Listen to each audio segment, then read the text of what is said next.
Welcome to the dial view. పచ్చని కుటుంబంలో చీలికలు అంటూ కథనాలు, తండ్రితో కటీఫ్ చెప్పి కూతురు రాణించగలుగుతుందా అంటూ ప్రత్యేక వ్యాసాలు, అన్నకు చెల్లి దూరమైతే భవిష్యత్తు అగమ్యగోచరంగా మారదా అంటూ డిబేట్లు.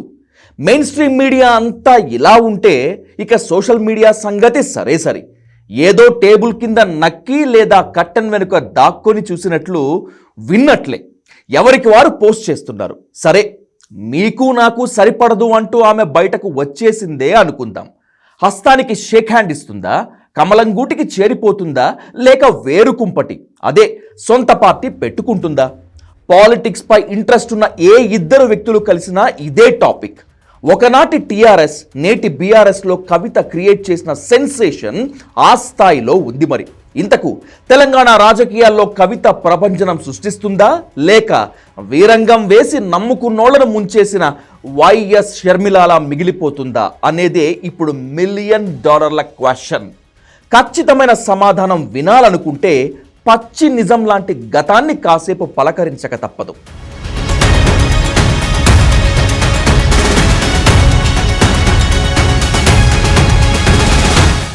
టీఆర్ఎస్లో ఓ వెలుగు వెలిగిన కవిత అసలు ఎందుకు బయటకు రావాలనుకుంటున్నారు?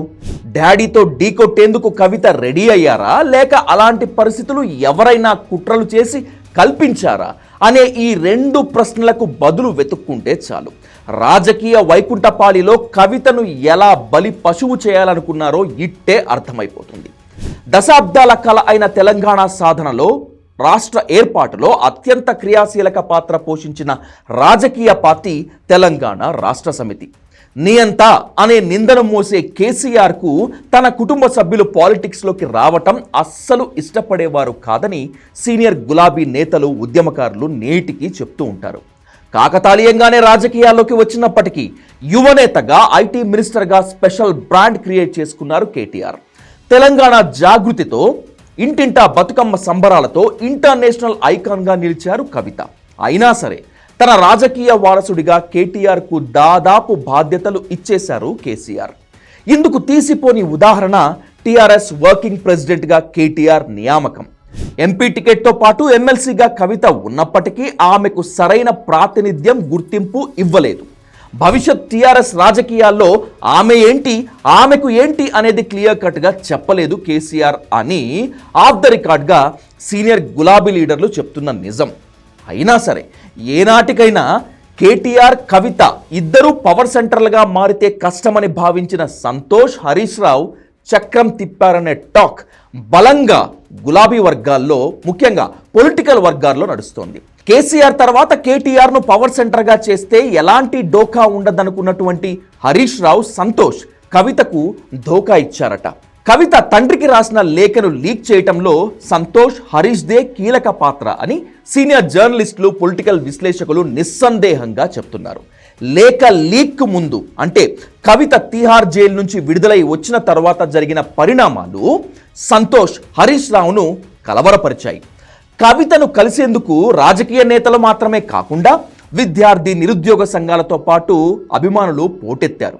ఇది చూసి కంగుతిన్న హరీష్, సంతోష్ కవితను ఎవరెవరు కలుస్తున్నారు, ఎందుకు కలుస్తున్నారు అని అనధికారిక నిఘా పెట్టి ఆరా తీయటం మొదలుపెట్టారట. పరిస్థితి చేయి దాటక ముందే కేటీఆర్కు పూసగుచ్చినట్లు వివరించి లేఖ రిలీజ్ చేశారనేటువంటిది విశ్వసనీయ వర్గాల కథనం.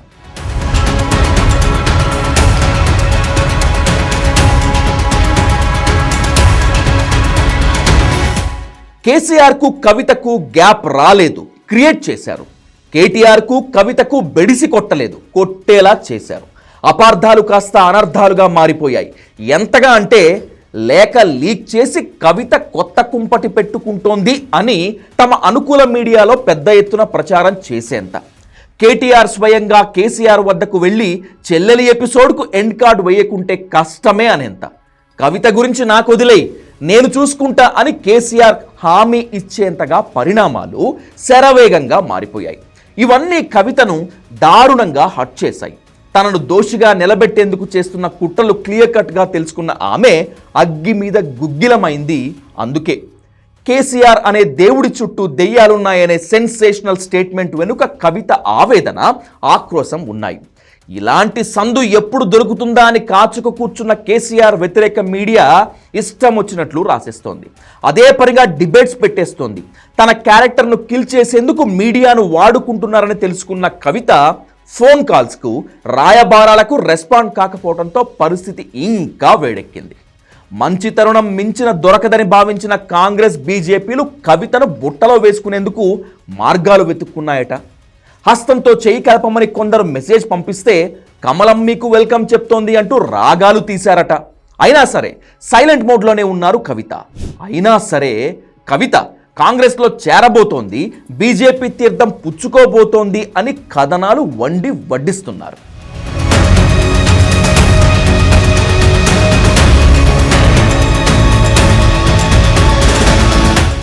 కవిత బీఆర్ఎస్లోనే ఉంటారా ఉండరా అనే క్వశ్చన్కు ఇప్పుడు అర్జెంటుగా సమాధానం కావాల్సి వస్తే ప్రస్తుతానికి ఆమె బీఆర్ఎస్లోనే ఉంటారు. తెలంగాణ జాగృతిని మరింతగా యాక్టివ్ చేస్తారు. రాష్ట్రం అంతటా పర్యటిస్తారు. ఇందులో ఎలాంటి సందేహం లేదు. ఇది ఇలాగా సాఫీగా కొనసాగితే సరే, కానీ కవిత ప్రస్తావించిన ఆ దెయ్యాలు మరిన్ని కుట్రలకు పురుడు పోస్తే తన పవర్ ఏమిటో చూపిస్తారంటున్నారు కవిత సన్నిహితులు. ఒకవేళ కవిత కనుక బీఆర్ఎస్ నుంచి బయటకు రావటం అంటూ జరిగితే సొంత పార్టీ తప్పితే మరే ఇతర పార్టీలో చేరే ఛాన్స్ లేదని కొట్టిపడేస్తున్నారు. ఒక రకంగా ఇది నిజమే. ఎందుకంటే నేను చూసిన కవిత, నాకు తెలిసిన కల్వకుంట్ల కవిత గురించి తప్పక చెప్పాలి. తెలంగాణ అన్నా, తెలంగాణ సంస్కృతి సంప్రదాయాలు అన్నా కవితకు చెప్పలేనంత ప్రేమ. పోరాటాలకు, కల్మషం లేని ప్రేమకు పుట్టినిల్లు నా తెలంగాణ, మా తెలంగాణ, మన తెలంగాణ. అలాంటి తెలంగాణను తమ స్వార్థం కోసం బలి చేయాలనుకునేటువంటి పొలిటికల్ పార్టీలకు మాత్రమే కాదు, వ్యక్తులకు కూడా నేను వ్యతిరేకమని బల్లగుద్ది మరీ చెప్పటం నేను విన్నాను. ఒకవేళ కవిత అంటూ కేసీఆర్, కేటీఆర్కు కటీఫ్ చెప్పి వచ్చేస్తే సొంత పార్టీ ఖాయమే అని నేను కూడా నమ్ముతాను. ఇక కవితను ఈ మధ్య వైఎస్ షర్మిలతో పోలుస్తున్నారు చాలామంది. ఇది పూర్తిగా తప్పంటున్నారు పొలిటికల్ విశ్లేషకులు. కవితకు, షర్మిలకు అసలు పోలిక పెట్టడమే రాజకీయ అపరిపక్వతకు, నిల్ పొలిటికల్ నాలెడ్జ్కు నిదర్శనం అంటున్నారు. కేసీఆర్ వారసత్వాన్ని మాత్రమే కాదు, పోరాట పటిమను నరాన నింపుకున్న వారియర్ కవిత.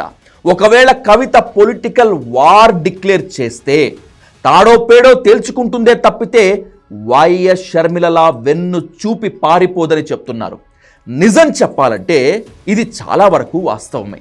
అయినా రాజకీయాల్లో ఏది అసాధ్యం కాదు కనుక let's wait and watch on political screen.